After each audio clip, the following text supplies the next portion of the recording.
Let me tell you a story about fighter pilots.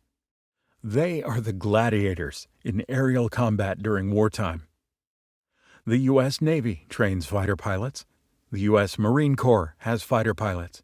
And, of course, the U.S. Air Force has fighter pilots. The armed services recruit them out of graduates from the U.S. Air Force Academy, the U.S. Naval Academy, and a very few from West Point. The rest come from ROTC programs in various colleges. So these are all officers, but they start as only second lieutenants. They all attend what is called undergraduate pilot training, or UPT. This is a long school that lasts about a year and includes ground school and lots of flying, virtually every day during that year. At the beginning, they learn to fly regular propeller planes and work their way up to jet aircraft. After UPT, the student pilot is assigned to a specific plane, has to go to another school about that specific plane, and has to fly it almost every day. And that lasts for about another year. By that time, the student pilots have been promoted in rank up to captain. But they had to go through a lot of pilot training. During my time in the Air Force, a pilot had to have and maintain 20/20 vision or better, no color blindness, and pass a rigorous annual medical exam, including a brain test with electrodes. So those people who became pilots were the best of the best that America had to offer to take care of combat situations.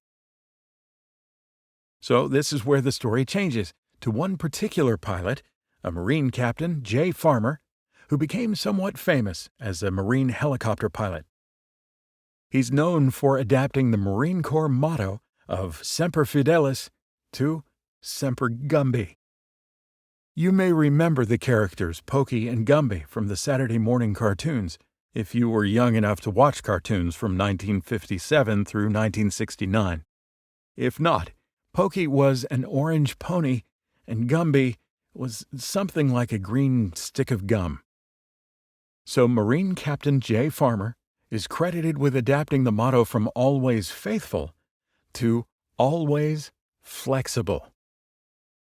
The way the story goes, he'd heard flexibility talked about in his unit, so he went to a toy store in 1984 and bought a little Gumby figurine. Then he glued Gumby to the instrument panel of the bird he was flying to remind himself that he always had to remain flexible, no matter what he encountered in the sky, especially during combat. The Gumby figure spread widely throughout the Marine Corps community, and many Marine pilots use it to remind them to remain flexible in the sky.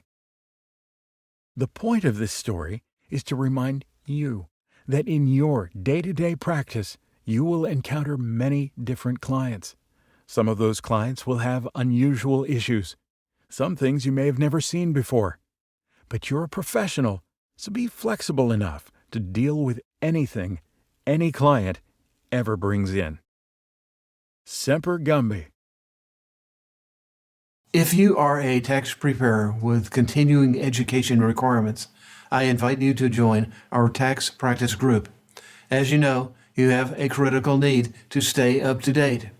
We sponsor a monthly continuing tax update session, good for 3 hours of credit in all states, except we skip the month of April because you will be too busy during tax season. Just contact me at adrian@taxpracticegroup.net.